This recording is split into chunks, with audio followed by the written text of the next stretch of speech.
Hello everyone. So in this, let's cover the topic, what is market? Market basically originates from Latin word marketers, which means a place where buyers and seller meets for business. ठीक है, ये वो जगह है जहाँ पे both buyer and seller they come, they exchange goods and services for money and for doing some business, right? फिर on the basis of the end use, markets जो है वो classify हो जाती है different type में. This we are going to study. Consumer, let me just highlight, wait. ठीक है, different types of market. First on the base consumer market. Consumer market कौन सी होती है? जहां FMCG fast moving consumer goods होते हैं. Consumer durables. Fast moving consumer good कौन से होते हैं? लाइक बेसिकली, और ये जो आप चिप्स के पैकेट खाते हो, है ना, फ्रूटी हो गया, तो और ब्रेड हो गया, these are fast moving consumer goods. Soap, shampoo etcetera.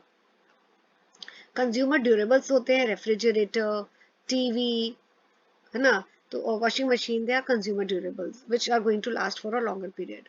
And soft goods. Now comes second category, that is industrial market, जिसमें फिनिश गुड्स, कंपोनेंट्स होते हैं. दैट इज जिसमें रॉ मटेरियल होते हैं जो कन्वर्ट किए जाते हैं फिनिश गुड्स में, right. And components and services जो मशीन्स होती हैं, they also part of industrial market. Then intermediate markets, जिसमें होलसेल और रिटेल मार्केट्स आती हैं. Then geographical location, that is local, national, urban, rural, global markets. And non-profit and government markets, these are the market companies selling to, जो companies basically non-profit organizations को sell करती हैं, ठीक है. So they come under the non-profit category. अब why the marketing is important. देखिए, मैंने आपको पहले भी वीडियो में बोला था कि अगर एग्जाम में क्वेश्चन आता है तो इम्पोर्टेंस जो भी है, क्वेश्चन में नहीं भी पूछा हो बेटा, आपको बेटर है, आपसे एक्सपेक्ट किया जाता है कि टॉपिक को आप diagrammatically in the form of flow chart, mind maps के थ्रू एक्सप्लेन करें along with the explanation. Why? Because the presentation become more effective. ठीक है, अब जैसे इस डायग्राम को अगर हम देखें तो हमें इजीली देखते ही पता लग रहा है कि importance is further sub classified into three main heads. Importance to the marketers, to customers and to society. ठीक है, तो मार्केटर्स के अंडर अगर हम देखते हैं, first is marketing promotes product awareness to the public. Why marketing is important to the marketer? Why? क्योंकि marketing की हेल्प से ही प्रोडक्ट की अवेयरनेस, की प्रोडक्ट की अवेलेबिलिटी, प्रोडक्ट एग्जिस्ट करता है, लोगों को पता लगता है. So that is why marketing is helpful for the marketers, right. Basically क्या होता है कि it is important that public awareness of product, company information is spread to the public. तो कैसे ये अवेयरनेस लोगों तक पहुंचाई जाती है? क्योंकि मार्केटिंग मिक्स का एक एलिमेंट है प्रमोशन. दैट इज प्रमोशन में कौन कौन से टूल्स यूज होते हैं? Advertising, sales promotion, personal selling, and this direct marketing is done for creating awareness. So let me summarise this particular point कि मेन मार्केटिंग कैसे हेल्पफुल करती है मार्केटर्स को प्रोडक्ट की अवेयरनेस स्प्रेड करने में. और प्रोडक्ट की अवेयरनेस कैसे स्प्रेड होती है? Through the element called promotion. Promotion कैसे किया जाता है? प्रमोशन किया जाता है through advertising, sales promotion, personal selling, right? Okay, let's go to the second point. It helps in enhancing product sales. अब मार्केटिंग की वजह से जो कंपनी की सेल्स है वो भी इंप्रूव हो जाती है, रेवेन्यू बढ़ जाता है, प्रॉफिट्स इंक्रीज हो जाते हैं. वाई? क्योंकि लोगों को प्रोडक्ट की अवेलेबिलिटी के बारे में पता लगता है through TV, advertisement etcetera. And when they come to know about the availability of the product, they will purchase the product, they will buy the product, and it will lead to increase in sales. Third is it helps in building the company's reputation. Here point, explanation is given here. See, marketers का main aim क्या होता है? Company की image को create करना, build करना, ठीक है. And this is why this is done. They tend to create brand name recognition, ताकि कंज्यूमर इजीली एसोसिएट करे ब्रांड नेम से, लोगो से, ठीक है. तो बेसिकली मार्केटिंग क्या करता है, कंपनी की रेपुटेशन को बिल्ड करता है। एग्जाम्पल देखिए, McDonald's is known for its arch design which attract people and identify the image as McDonald's. So logo देख के, डिजाइन देख के ही पता लग जाता है कि इस पर्टिकुलर कंपनी का ब्रांड नेम है या लोगो है, तो इससे आइडेंटिफिकेशन इजी हो जाती है।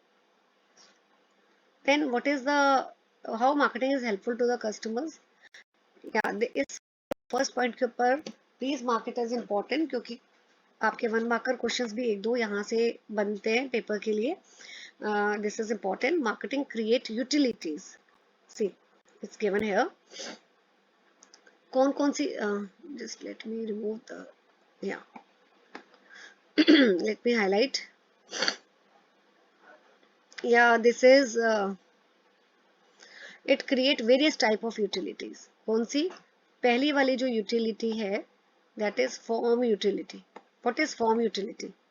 बेसिकली क्या होता है कि जब रॉ मटेरियल को कन्वर्ट किया जाता है फिनिश गुड में, right, so form is changed, like when the cotton changes, cotton is purchased as a raw material by the manufacturer and then converted into cotton shirt, which is a finished product. Form of cotton is changed into cotton shirt. So that way marketing helps in creating form utility. Okay, second is place utility। ठीक है, कैसे marketing help करता है? Place utility का मतलब क्या है? Product moving from factory to the customer. See basically goods are supposed manufactured in Bombay, but it is demanded by the customers who are living in Delhi. How the goods will be moved from one place to another? Through transportation, and thus place utility is created when the goods move from one place to another. Then third is place utility आपका, मैं text कर देती हूँ that it will be more convenient for me also too. Okay, third is your time utility, and the fourth is your information utility. So again, going back to the drawing pen, time utility. What is time utility? See, there is a difference between the production and the consumption. Goods हो सकता है बने in the month of April, but जरूरी नहीं है कि consumer भी उनको अप्रैल में डिमांड करे, खरीदे। हो सकता है कंज्यूमर उनको in the month of September purchase करे। तो इतने दिन हम गुड्स को बाहर रखेंगे, हो सकता है बारिश, रेन से खराब हो जाए, या इंसेक्ट्स, पेस्ट की वजह से भी it may also get spoiled. So in order to protect the goods when they are not in demand, they are stored in warehouse or godowns so that it can be made available to the consumer when they demand the product. So this way time utility is created. Basically time gap है ना production में और consumption में, तो उस time gap को हम कैसे करते हैं overcome? With the help of storing the goods in the warehouse, and that's why this way time utility is created. Then comes your information utility. Information utility क्या हुआ कि प्रोडक्ट के बारे में बताना कस्टमर्स को। कैसे बताना? Through advertising, personal selling, sales promotion etcetera. Then comes possession utility. Possession utility is the fifth one. इसका मतलब है जब goods are passed from seller to the buyer, ownership passes from the seller to the buyer, and thus possession utility is created. तो ये देखिए, इसमें ना आपके 1 मार्कर काफी you can expect from this particular point. So mark this point as important. Then large number of choices available. So marketing से customer को बहुत सारी wide variety मिल जाती है, choice available हो जाती है। जैसे अगर आपने soap खरीदना है तो you have lot of variety in the market, choice मिल जाती है, Lux, Peers, Rexona, Dove, etc. Then more platforms are available. Now gone those days when marketing was done offline only. Now there are many online platforms where the marketers can enter into and sell their product.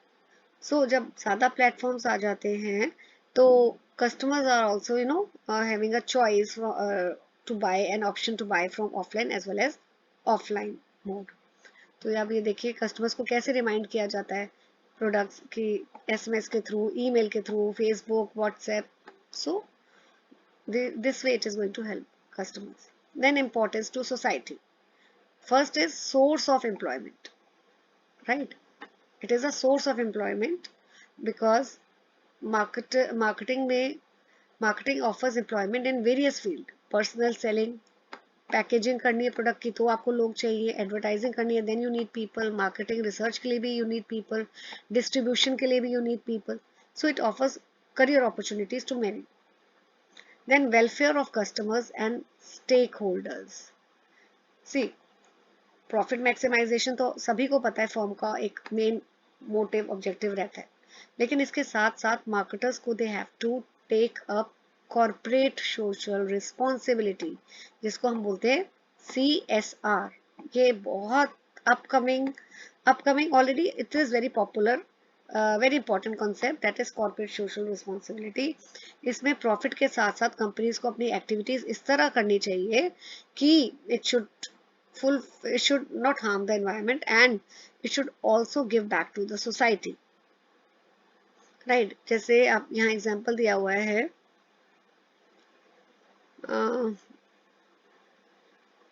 जैसे आपने उसकी add देखी होगी, डाबर आंवला hair oil, 1 रुपए शिक्षा के लिए. ठीक है, तो क्या कर रही है कंपनी डाबर, बेसिकली अपने रेवेन्यू में से एवरी प्रोडक्ट सोल्ड पे जो 1 रुपए है वो कंट्रीब्यूट करती है एजुकेशन के लिए. ऐसी क्लासमेट्स के जो रजिस्टर्स होते हैं आप कभी देखिए, उसमें भी पीछे लिखा होता है बैक साइड पे कि ITC primary education programme is designed to provide children from weaker sections access to learning with special focus on quality and retention. तो इससे क्या हो जाता है कि जो मेनली चिल्ड्रन जो हैं दे गेट बेनिफिटेड. तो मेन पर्पस क्या है, ऑब्जेक्टिव क्या है कि मार्केटिंग एक्टिविटीज इस तरह होनी चाहिए कि इट शुड, प्रॉफिट तो रहेगा उनका main element, but at the same time it should contribute towards the wellbeing of the society. That is important. Okay, so in this video we have covered this topic, importance of marketing to marketers, to customers and to society. Please go through this diagram. ठीक है, इस तरह देखिए, अगर आप examiner को ये वाला इस तरह आंसर्स भी फ्लो चार्ट के थ्रू सपोर्ट कर रहे हैं अपने एक्सप्लेनेशन को, तो definitely you will have an edge over other students who are not showing the answer in this particular format and just explaining. So along with the explanation, you need to support with the help of this kind of flow chart also. Thank you very much.